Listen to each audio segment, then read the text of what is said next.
Hey, what are you doing here? I'm going to replace my AfriCell 3G SIM card. Why use a 3G SIM card when you have a 4G phone? Replace your 3G SIM card today for the real AfriCell 4G SIM and receive 1 GB of internet data for free. Really? Yes, get 1 GB for free just by replacing your SIM card at any AfriCell outlet. With no loss of contact, the cost of bundle from the 3G SIM card is the same for the 4G SIM. And guess what? With the 4G SIM card, you can also connect to the 3G network as well. This is so cool. I'll replace my 3G SIM card right away to the real 4G SIM and receive my very own 1 GB for free. From AfriCell, it's always real and it's for free. Where AfriCell goes, no one has the speed to follow. Mandinka, can you just summarize? But Anyway, this whole the problem surrounding this graveyard thing, burial thing, and so on. Okay, anyway, first of all, I would like to thank you for your visit to my office here, because I have been hearing all kind of stories about these land matters, and people have been saying all kind of stories regarding to graves and blah, blah, all kind of things. But one thing I want to tell you, when I was buying this place, there wasn't any grave there. You know, I will never buy a grave. Nobody on earth, even a heartless somebody, will not buy a graveyard as his compound. So how did this place turn into a graveyard? Because the way this place turned to a graveyard, far back in 2003, I bought this land. The guy I bought it from in 2004 wanted to revoke the business, and then we went to the district tribunal, and then I won that case. Until in 2007, 2008, one small girl died. But we came to understand that these people association, they have a kind of a meeting that they should get their own lands. And what they reported to the former president was that because they want to work on their farms, but the Maningos always get their lands from them. So in response to the guy, maybe I don't need to tell you that, but you know how the guy normally, how arrogant he is when it comes to responding to certain questions. So when it happens, this girl who passed away, the father went to my dad, to tell him that, the daughter passed away, because we are all family. Barakunda and Taneneh is one family, because they are the host clans of Taneneh. So dad had to pull out some money to give it. He said, no, I want to bury it in Seedou's land. It's so unfortunate. I have all the papers down there. Even the papers, even what they themselves write to show my ownership, I have all those papers. This is why I say I have to invite Fatu again to come and see what makes me own the place. So it happens in that, forcefully, they went and they reported the matter to the chief, and chief said no. They went the police also. The police said no. I reported the issue to the police. I said this is my land. I own this thing since 2003. I bought it from so and so. They deliberately, they just hit it. That is one. That was within 2007, 2008. Until 2016, similar thing happens again. Chief, this place, no, that was also a push and pull. But with that, I thank God for one thing. You see, when there happens to be burial, these people, their relatives comes all over. From Tujering all over, Combo South. But with that, I managed to make effort to an extent that to stop people coming to this burial, the Gunjurians. Because I know when 20,000 people against a minority, it can turn bloody. This was the prayers I was doing, but I was also praying to God for one day that then God also, give me my land back. So let's start with the girls. Yeah. When she passed on, the father went to your daddy and yes. said they want to use your garden. Yes. As you claim. Yes. To bury. Why did your father or you allow at that time for them to bury that? No, actually, you don't understand. We didn't allow that. But before, these people were very powerful, as we will call it. I'm going.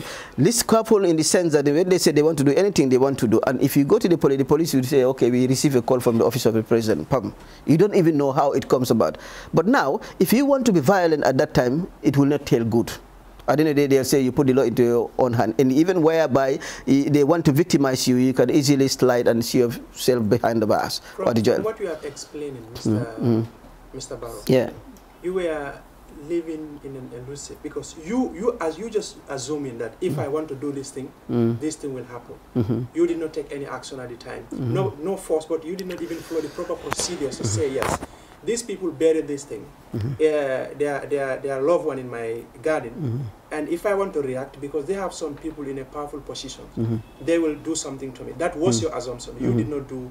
You did not follow the proper procedure. No, maybe you don't understand. No, there is no proper procedure more than reporting. No, I'm coming to you. No. They are in a powerful position. They will like Pam. You always said this word Pam. I don't know what Pam means. Yeah, exactly. No, what I mean, they are in a very powerful position. That's very right. But the thing, the reason why I'm saying is that there is no other point, there is no other place you can report these people other than the police and the chief, district chief.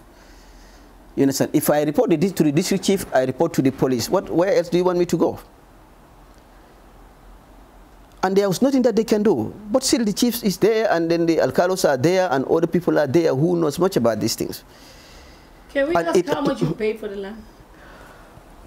The land by then, couldn't fully recall, unless if I visited my Was it like in hundreds of thousands? Or no, not in hundreds of thousands, because far back in 2003 it was less than that, yes. But that time also, money was very valuable. It was not like today. Another thing is now, the portion you allocated to them, they also complain that it is small. And from the look of things, if they exhume the other remains from other graves and they want to relocate them to the new place, within 1 year or so, they will have any place to bury. If it gets full within 1 year, you come, I'll extend it for them within 1 year. Because you know why? This is what we're talking about. Mr. Wale, let me tell you one thing. Yes. Because the bodies in there, I know there is only 4 bodies that could be exhumed, apart from the one they did today, because I was there this morning. But other than the 4, you'll never see anything being exhumed again. Because that is this little girl, the Jabero and the Manel and the other boy at the corner down there, around the mango trees down there. Okay, we're about to, go, because like you said, it will be iftar time soon, and, traffic is building up. Most of the people who are watching, I could see them saying, are you trying to force him to give the land? We are not trying to force you. But you did say that if the 20 by 35 that you give them is full, you will give them another one. So maybe if that is full, you're going to cut another piece for them. The thing is, so that's why we're saying, maybe you understand what I'm trying to say. Yeah. I said, he said within 1 year. I said within 1 year, if it is full. Yeah. My man, it means you're not aiming good intention for these people. We want all, even all. Every graveyard. No. At some point. But 1 year. Yes. 1 year for 20 by 35 to get full. No, you not see it even in any way. If it gets full, what happens? You are going to give them another. But within 1 year. No, I'm just saying yes. If it is full. No, if it is full at what time? You mean? If it is full in 3 years. No. Already they have land for the grave. No, that's but the one. He said within 1 year. If it is full within 1 year, that's what he said. What would you within 1 year? I swear to God, if it is full, I can extend. Okay, but then see, that's what we're saying. No, the thing is, I'm just trying to show you. I'm just trying to show you how sympathetic I am.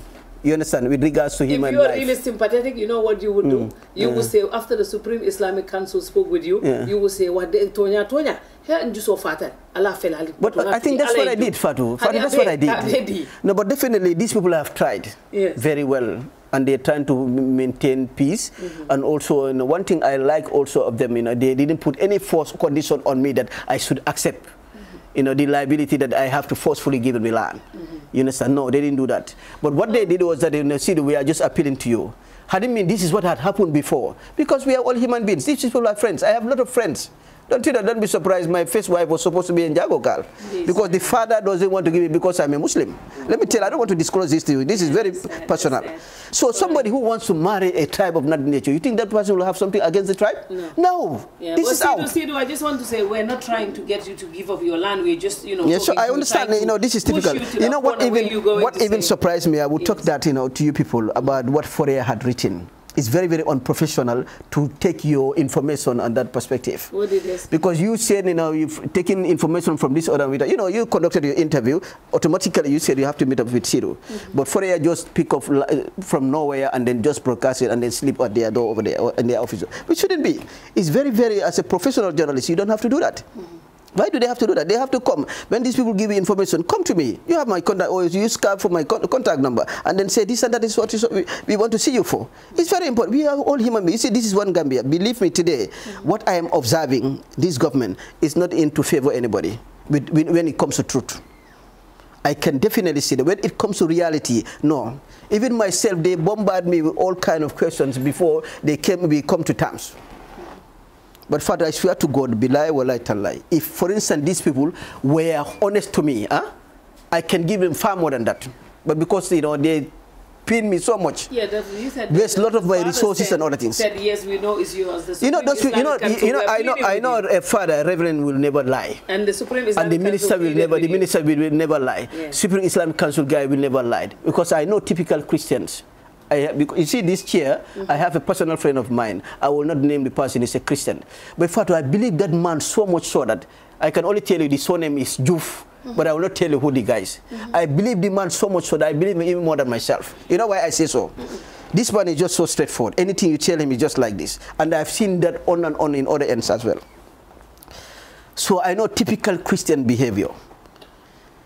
Well, You understand? Seedou, we would like to thank you very much for your time. Yes, exactly. And you know, we decided to come here so we can also hear your take. Yeah, yeah. And because the people of that area that we went to, Taneneh, we're saying that place, the land is Dalaba, not Taneneh. Yeah, but Taneneh people went to do their burial in Dalaba. Taneneh people did their burial there. We saw them crying and all of that. So that's Don't why mind we said them. when we come over I here, hear a lot of stories. I hear a lot of stories. But we're definitely in no way forcing you to give your land. What we're just saying is they're calling it a graveyard. And we think that it being called a graveyard would make you say, okay, I don't want to own a graveyard, I'll just give it up. That's why. No, actually, if there is a graveyard, I would have given it up. It's still a graveyard. No. It is a graveyard. No, it is not. People are no, for reason, you know, because it happens during the time of my occupancy.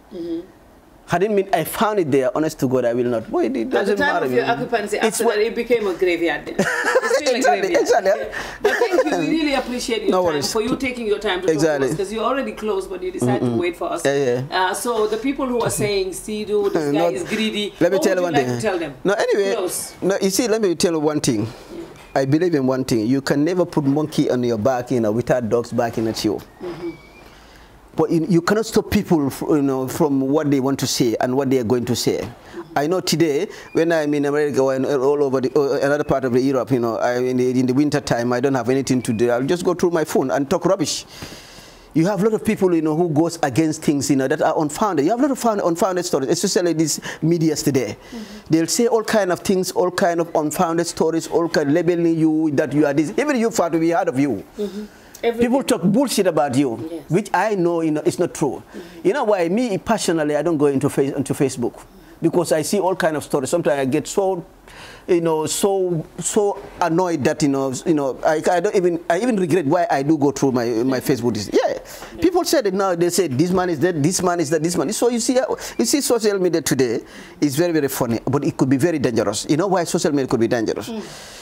Had it mean, you know, we don't take our time, this issue can result to conflict. Because when these people say this, you say that, another guy said that, you all jump up and you start punching at each other. It shouldn't be that way. Gambia is one family, my brother. Gambia is one family, so we shouldn't have, you know, dispute. We shouldn't hate each other also, because we have to sit together like what happened, you know, the panel that happened today. You don't see we come to terms to an extent. Now we have to do this. Exactly, this is the way it should go. Because tomorrow, if I sit down, I don't know whether my son will see a girl from that compound. These are the things, and I get so careful of. Can say, oh, Dad, I want a girl down there, and okay, who is then? Okay, it belongs to Gomis Kunda. And in Gunjur is a community whereby people are intermarried. Njagos, Karoninkas, Fulas, and we don't believe in tribalism. We don't believe in tribes. If you go to Gunjur, you see that in there. Just ask people who knows. So my son can say, okay, Dad, I want this girl. What am I going to do if I happen to have a problem with them?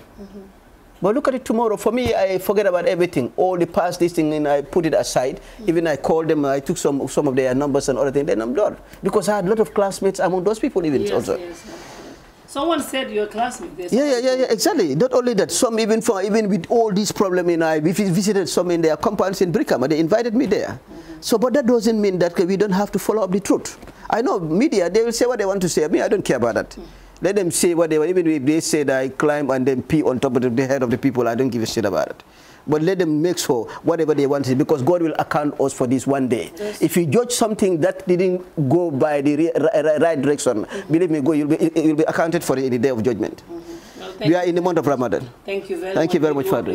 All right, thank you. Thank you very much. Okay, Chief, all right. All right. Yeah, but actually, I'm appealing to you also, go back to Gunjur, because there is a lot of problem in there. If you want to know the hard fact, the reason behind this thing and how it gets started, then you will know. There are certain things, these are top secret, I wouldn't tell you those, because this is media. Okay. But I can tell you, believe me, this had never happened in the history of President Jawara. Hey, what are you doing here? I'm going to replace my AfriCell 3G SIM card. Why use a 3G SIM card when you have a 4G phone?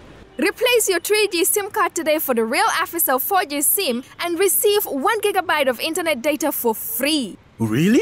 Yes, get 1 gigabyte for free just by replacing your SIM card at any Africell outlet with no loss of contact. The cost of bundle from the 3G SIM card is the same for the 4G SIM. And guess what? With the 4G SIM card, you can also connect to the 3G network as well. This is so cool. I'll replace my 3G SIM card right away to the real 4G SIM and receive my very own 1 gigabyte for free. From Africell, it's always real and it's for free. Where Africell goes, no one has the speed to follow.